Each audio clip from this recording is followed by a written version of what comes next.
Hey guys, I'm here again one more time with Emily. Thank you for joining me one more time. I'm talking today about don't be a mamau. We made 1 million in our second year in practice.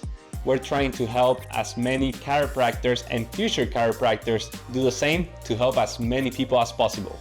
I don't run any ads, so if you enjoy the content, please subscribe and share with your colleagues and future colleagues to get on the path to victory.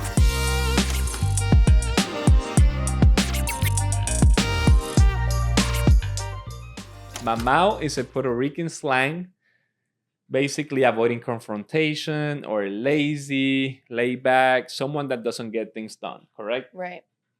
Anything to say about Mamau?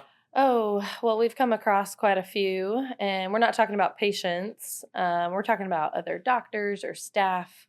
So that's what we want to talk about today and how to confront them and how to take care of them and what to do. Correct. It's basically not putting in the work. So I went to Raleigh, how many of you know, and the doctor that was there before was a Mamau, how I said on the episode before. He was not getting things done. He was not working. He was just being lazy, laid back, not getting patients, and that's why he quit. Right. So that affects a lot of the office, just having that personality, including with patients, because we have a lot of confrontations with patients often. Mm-hmm. Do you want to talk about that? Yeah, there's so many opportunities and moments where you can confront a patient and really disrupt the pattern. A lot of patients are expecting you to just go along with what they say. So, oh, yeah, I'll just do my exercises whenever. And most doctors are like, yeah, sure, you got to do your exercises. But you have to see opportunities to disrupt that pattern and to really confront them and make sure they're doing what you ask and suggest for them. So, a specific example that we have in our clinic, we had a patient recently. She came in for her financials. We were going to present her care plan, and she brought a friend with her. And her friend comes in, and we are getting the patient adjusted. Before the patient is going to lay down on the table, she turns to her friend and she says, "Hey, don't be scared, okay?" And I thought of this moment as like, oh, I have to confront this because what the heck, right? Correct. People are scared of chiropractors. Sure, we could talk about that. We could do a whole episode on that. But I turn to the friend and I say, well, what would you be scared of? Well, what are you afraid of? And she kind of starts to divulge about, oh, well, I don't like chiropractors. I'm scared to get my neck cracked. And so, I do the whole spiel, Yeah. we don't crack, we don't pop, we adjust, we're specific. But then I say, to the patient, are you scared? Because it's interesting that her friend is giving off this energy. And so I just asked the patient, are you scared to get adjusted? And she goes, no, I love it. My sciatica is gone. I've only had one adjustment and things are like crazy changed and better.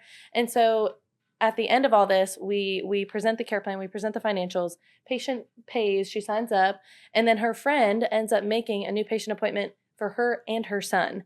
And so I saw this as an opportunity, like if I had not confronted her about being scared of the chiropractor, she may have never done that. And that is one less life that we could have changed. Mm-hmm. And so I just think whenever you are given the opportunity to confront and rewire somebody's brain, to challenge them and say, hey, we're not going to just go with the grain. We're going to go against the grain and we're going to confront this moment to really challenge them and see if there's something behind the scenes. Correct. Yeah.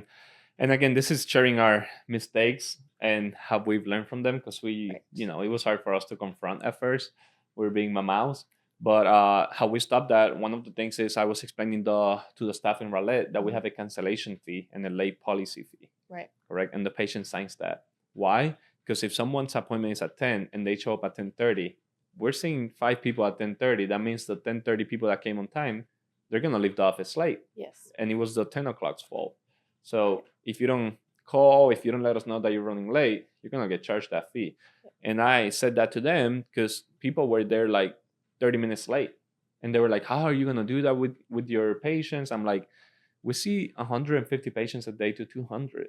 If we don't have that and everyone comes late, it's gonna be impossible to serve, like to give our best care. Mm-hmm. And to stay on So schedule. And hair salons do it. Dentists do it. yeah, a lot They of charge dentists do it. late fee cancellation fee. So another example too is when we are actually presenting a care plan, and then there is a moment of confrontation, whether they're asking about insurance or payment or affordability. So The common one is let me talk to my spouse. yes, And we started handling that like, well, Emily, does your spouse know you're dealing with these migraines? They're gonna answer yes. And so my next question is, are they happy that you're suffering from migraines? No, like, she cannot handle me when I have migraines. I'm like, why is she then gonna tell you not to do it? Right. Let's just take a decision right now. So I have that confrontation, and they just basically like do it on the moment. Because I went to an appointment, to a medical appointment that you go every 6 months. You're supposed to go every 6 months. You guys could catch it there. And they spent like hour and a half just doing me an exam.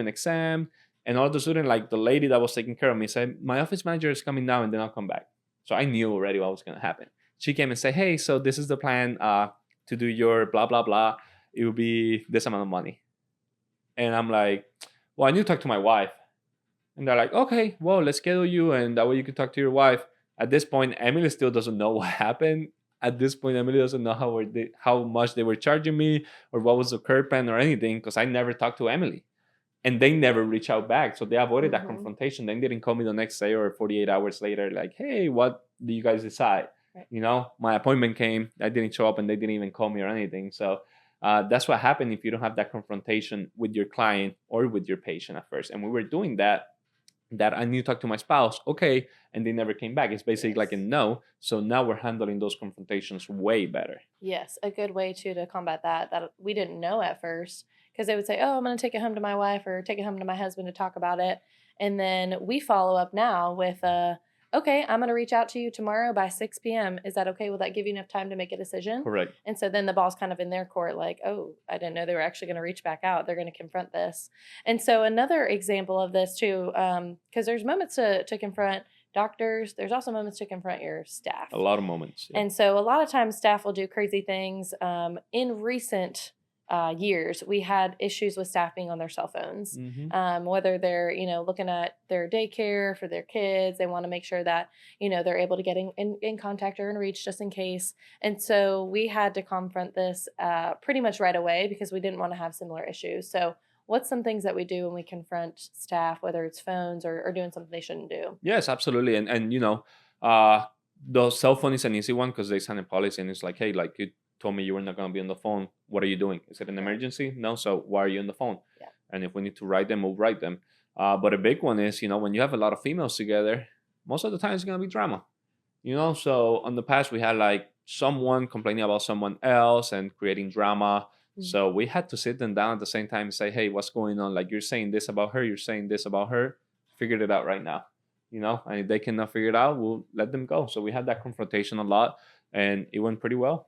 A good example that we use too in our office with phone usage is like, well, if you're on the phone during company hours, you're stealing from our business. You're stealing from company time. So we always just like confront the staff and we say and ask, you would never stick your hand in the cash drawer and pull out a $20 bill, right? And just put it in your purse or wallet. Like you would never do that, obviously. And so you being on your phone is the equivalent of reaching your hand in our cash drawer and stealing cash.